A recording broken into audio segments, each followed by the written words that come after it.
que ce soir, on allait voir la fin de la Mishnah Yoma. Yoma, c'est la partie de la Mishnah qui s'occupe du Yom, c'est-à-dire le jour. Et le jour, c'est celui de Kippour. Et donc, c'est un ensemble de Mishnayot, donc de textes, de paragraphes. Vous voyez, c'est le 8e chapitre de la section Yoma, et c'est le 8e et la 9e Mishnah. Ce sont les dernières Mishnayot de ce Pérec. Et j'ai trouvé qu'il était intéressant de regarder d'abord l'avant-dernier, qui dit l'offrande pour Khat. Alors, je viens de m'apercevoir que je ne vous ai pas mis ni la transcription ni la traduction. Khatat, c'est une faute relativement grave, qui peut être de différentes natures, mais c'est surtout une faute contre une mitzvah. Mais cette faute elle peut être commise soit volontairement, soit par inadvertance. Et Hacham, c'est quelque chose pour lequel on a honte. Enfin, c'est le texte, le mot Hacham, Aleph Shin Mem, c'est aussi avoir honte. Donc c'est quelque chose plutôt dans notre relation avec les autres. Et donc pour ces deux fautes, l'une qui est grave mais par inadvertance, l'autre qui est un peu moins grave et qui, en quelque sorte, crée notre honte, la mort et Yom Kippour expliquent s'il y a eu repentance. Vous me direz, c'est un peu dur comme terme, mais ce sont les termes de la Mishnah. N'oubliez pas que la Mishnah, c'est un livre de droit, c'est un livre de juridiction. Donc il faut savoir ce qui se passe. Donc quelqu'un qui aurait pu commettre un khatat ou un hacham, et qui l'a expié, donc il a demandé pardon, eh bien s'il meurt, il est pardonné. Et si, entre-temps, le Yom Kippour arrive, il est pardonné aussi. Ce qui est intéressant, c'est que c'est la première partie, la mort. Alors on peut se dire, évidemment, c'est quelque chose de violent, dans le fond, de le dire. Mais on considère que, dans la tradition juive, que l'individu, s'il y a eu le processus de la prise en compte de la réalisation qu'il a commis une erreur, de la réparation de cette erreur, et puis d'un mouvement de repentir ou de repentance, comme on dit dans ce texte, eh bien, dans le fond, il a tout fait pour que cette faute soit effacée.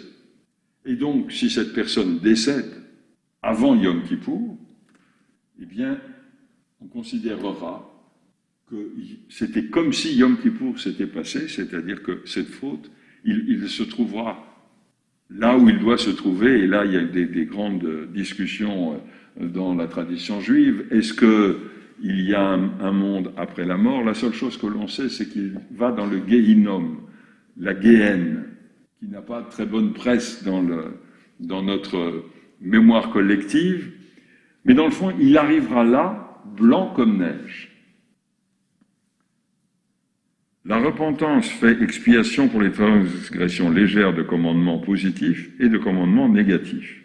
Donc là, on n'a même pas besoin ni de Kippour, ni de la mort. Et pour les transgressions plus graves, la repentance suspend le châtiment divin, parce que dans le texte de la Torah, il est dit « Et si tu commets une atteinte grave, si tu commets un grave méfait, eh bien, mot yumat, par exemple, eh bien, tu mourras. » Donc, on se pose la question, ce qui se passe. Donc, entre le moment de la transgression et le moment de la repentance, on considère qu'il y a en quelque sorte une suspension de condamnation, jusqu'à ce que Yom Kippour expie la faute. Il y a un qui en trop.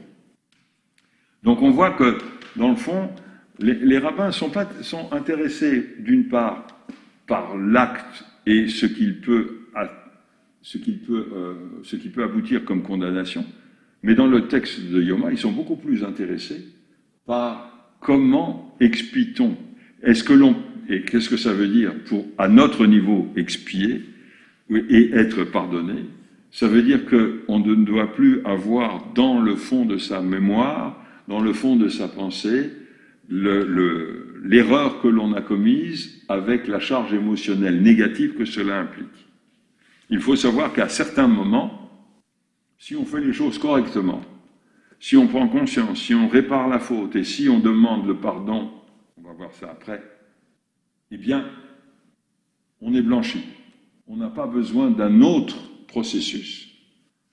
Nous ne transportons pas avec nous un fardeau de toutes nos erreurs passées. Il y a un moment où ces erreurs passées doivent pouvoir être levées en quelque sorte. Et en général, c'est Yom Kippour. Dernier paragraphe, dernière Mishnah de la section Yoma, celui qui dit « Je vais commettre une faute puis me repentir, puis commettre une faute à nouveau puis me repentir », il n'aura pas l'occasion de se repentir. Parce qu'évidemment, il va constamment, en quelque sorte, avoir ce discours. Et s'il a constamment ce discours, il arrivera à la fin de son existence, il continuera à avoir ce discours, et il n'aura jamais pu se repentir. Qui dit « Je commettrai une faute et Yom Kippourim expira pour moi », Yom Kippourim n'expie pas. Donc il faut savoir que, dans ce cas-là, le fardeau, on le garde. Pour les transgressions entre l'homme et Dieu, Yom Kippourim expie, mais pour les transgressions entre l'homme et son compagnon, Yom Kippourim n'expie pas, jusqu'à ce qu'il ait fait la paix avec son compagnon. Ça, c'est le texte bien connu, que Kippour, c'est pour nous et Dieu.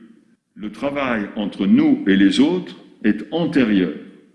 On ne peut pas se présenter à Kippour en n'ayant pas essayé de réparer les fautes et d'obtenir le pardon envers qui nous aurions commis une erreur, envers qui nous aurions été violents.